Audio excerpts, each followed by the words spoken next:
the best of the week on Relevant Radio. All right, here we go. Welcome to the show. I'm pretty pumped up today, man. It's my kind of day, Jim. Temperature around 90, humidity around 90. That's the perfect combination for me. But, of course, I'm in the air conditioning, easy to say. Hey, we've got a kind of a unique show lined up for you today, which I think will resonate with an awful lot of folks. And just about everybody, I think, will find something that's meaningful. We're going to take a look at no-fault divorce and how it's harmed marriage. And normally, we focus on how to fix marriages and how to fix your relationship and how to improve your communication and heal wounds, et cetera, et cetera, et cetera. But sometimes that doesn't happen. Sometimes one spouse says, I'm not doing it, and they walk away and they abandon the spouse who's behind trying to save the marriage. So that's what we're going to take a look at, right? So, I mean, have you or somebody you know been unjustly abandoned by their spouse? I mean, I certainly know some folks pretty closely, actually, where that's been the case. For the spouse who's been abandoned, I mean, is there any place within the church to turn for help? So if you're that victim of a spouse who just decided to punch that card, that no-fault divorce card, and left you alone, where can you turn for help? Today, I've got a wonderful guest with me, Bay McFarland, who's the founder of Mary's Advocates, a nonprofit organization working to reduce unilateral no-fault divorce and support those who have been unjustly abandoned. Bay, welcome to Marriage Unhindered. Hello, Doug. Thanks for having me. It's a great pleasure. Tell me about Mary's Advocate. What is the work that you all do? Tell me a little bit about that. Well, two purposes, trying to reduce unilateral no-fault divorce and also support those who are unjustly abandoned. And the people who contact me are Catholics who took their marriage promises very seriously, or they convalidated their marriage some number of years after participating in some other kind of ceremony. So they have a Catholic marriage and they wanted a Catholic marriage. And then, like you described in your intro, the other spouse kind of gives up. So what does one do? And when you go through the no-fault divorce process as a defendant, I mean, the state is empowered to force a breakup. Yeah. So there's no option to try to stop a divorce. There's no option to try to keep your own home if the two of you can't support the home financially with one person living in a separate space. Mm-hmm. And the other thing is, if you come across as the person who believes, hey, my spouse promised good times and bad, sickness and health. Mm-hmm. There's other people who've experienced the same issues that we've experienced, and all we need is the right kind of help and direction. And I'm willing.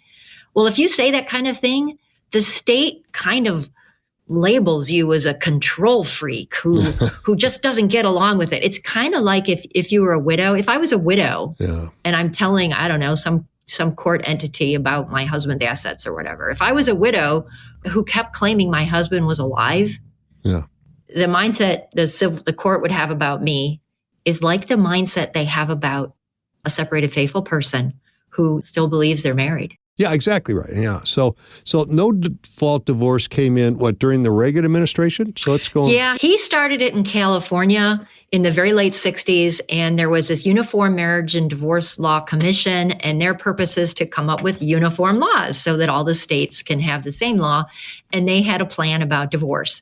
And it was sold to the public, or at least sold to the lawyers and judges. Hey, this is a way so we prevent people from having to lie. Like if husband and wife are both just like sick of each other and both want a divorce, the only way they could get a divorce was to prove fault. Mm-hmm. So basically someone's lying. Yeah. So it was presented as this way to help the couples where both parties wanted the divorce. Sure. But in reality, what it is it enables abandonment, aided and abetted with the power of the police state, the force. Yeah. So to me, it's just counterintuitive on so many levels. I mean, any other contract, if you and I have a contract, I'm going to buy your car. Well, I can't just change my mind after we've signed the documents. The court will force me to live up to what I promised to do. Or at least repair damage as much as possible. Yeah, but not with marriage. Correct. So even if you're married in a Catholic ceremony and you said and promised certain things and, you go through your premarital investigation with the priest and you're of sound mind and you have witnesses, all of that, the state doesn't care. So that's the experience from the state. But then, kind of like to add insult to injury, a lot of Catholics will tell the divorce defendant, oh, you're still young. You've got a lot going for you. Why do you want to stay married to someone that doesn't want to be married to you anyway? Sure. You need to move on, find your new partner. He was probably no good for, it's like all this negativity, where, Catholics don't do that for someone who's contemplating suicide. You don't encourage and say, oh yeah, your life's, it's not worth living. Yeah. Or someone who thinks, say a woman has an unplanned pregnancy. Yeah. Half normal Catholics know we don't encourage abortion. Right. We encourage getting the right kind of help. Yeah, fix the problem. There's a lot of Catholics out there who will tell the divorce defendant also, you need to move on and recognize that it's over. Yeah, well, we've kind of, I think as a culture, but Catholics, we've kind of drank the Kool-Aid that marriage should be this almost unconditional utopia, this almost perfect happiness, because I have a right to be happy. And if I'm not happy with you, then I should have the right to get rid of you and find someone else who can make me happier, because happiness is the ultimate way by which I measure, success of the marriage. Yeah, I got into this. I met my husband when we were in college. We got married when we were in our late 20s. Mm-hmm. And when we had 4 children, for reasons that to this day, I honestly don't really understand. And I don't get too much into my personal situation because I'm still hoping for reconciliation in my own marriage. There you go. But I started to learn what is no-fault divorce.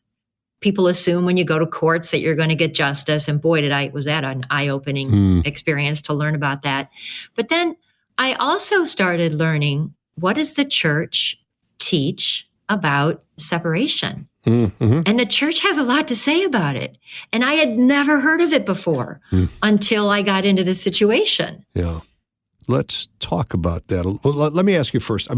The no-fault divorce thing, I came across a statistic, and tell me how this squares with your experience, but that roughly almost 75% of the divorces in the United States are initiated by only one spouse, which would suggest that 3/4 of divorces are no fault, where one person has just decided to opt out. Does that square with you?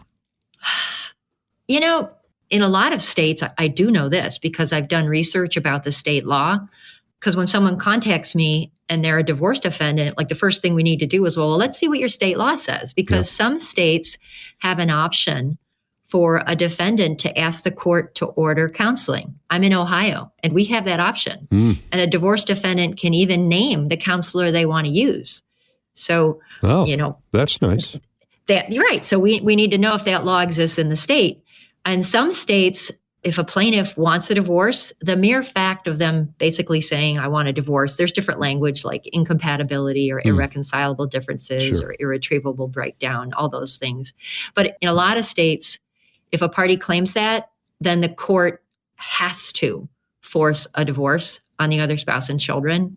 But some states have waiting periods, like, you have to wait 6 months before the court will force it, or you have to wait a year, or some states say, well, you have to be separated. Like in Ohio, if a plaintiff alleges incompatibility, if the defendant denies it, then the state does not have the power to force a divorce on the family. There has to be a separation for a year first, which could help in some cases. But if someone's an abandoner and he moves out of the house, once he's abandoned for a year, he's just earned his no-fault divorce anyway.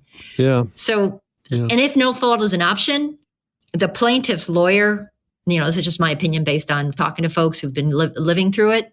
It's a lot easier for a plaintiff's lawyer to argue in front of a court a case of no-fault divorce because you don't have to prove anything. Exactly. Yeah, right. You don't have to prove adultery or abandonment or neglect or extreme cruelty. So why would a lawyer want to have a case when all he gets to do instead is pass papers back and forth? And it's horribly expensive.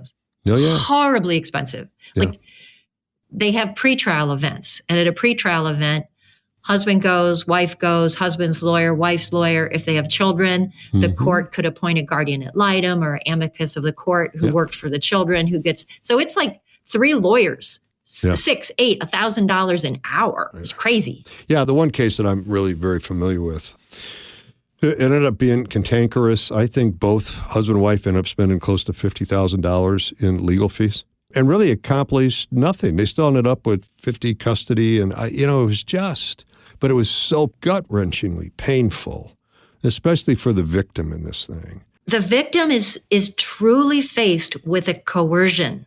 Yeah. You sign a settlement where you lose everyday access to your kids on some schedule, and you lose the support that you would have had with both parties working to maintain a home. So you sign an agreement that you actually hate and don't agree to and think is unjust and you don't deserve it. Yeah. That's one option. Yeah. Or you keep going back and forth with lawyers for months at the tune of $100,000 for a family. It's just crazy, right? Which just rips all that money out of the family welfare and the tuition, college tuitions for the kids. And the kids are the real victim in this whole thing, right? So the kids I don't see how no-fault divorce benefits a child in any way, shape, or form. If it was a fault-based divorce in previous decades, say a husband's having an affair, and say the wife finds out about it. Adultery is a grounds for permanent separation of spouses for Catholics. So say the wife's a stay-at-home mom, but she has a reason for permanent separation of spouses. In the old days, she could go to the civil court, and the civil court would recognize adultery as a fault of the husband. And the civil court could recognize, hey, he's been the breadwinner and you're a stay-at-home mom and you have minor children. So the court could order him and use state powers to get him to support the wife and minor children, or even the wife and children, or the wife forever. I'm thinking of a friend I have in California. So that was the old days. Oh, and the children would never be forced to spend overnight visits with their dad and his new paramour, his consort. Oh, yeah. That was the old days. Yeah. But now, here's a mom, if her husband's committing adultery with no fault and the husband asks for divorce, there's nothing she can do to stop her children from spending overnight visits. So that's no good. Yeah, I can go on and on about the effect of children. Yeah. So and that's the bad news. Yeah. And you know what? And I run into a lot with the pre-marriage work that I do. And I hear from a lot of these young folks that say, Doug, you got to help us because we don't want to do to our kids what our parents did to us. And we want this marriage to work and be happy because we lived through the divorce and the anger and the cussing and the swearing and the throwing of frying pans and all. And we don't want to do that to our kids. Yeah. Bae McFarlane, who's talking about no-fault divorce and the church and her wonderful organization, Mary's Advocate, which is there to support those people who are the victims of no-fault divorce and what we can do for them. Like what you just heard? Share it with your family and friends.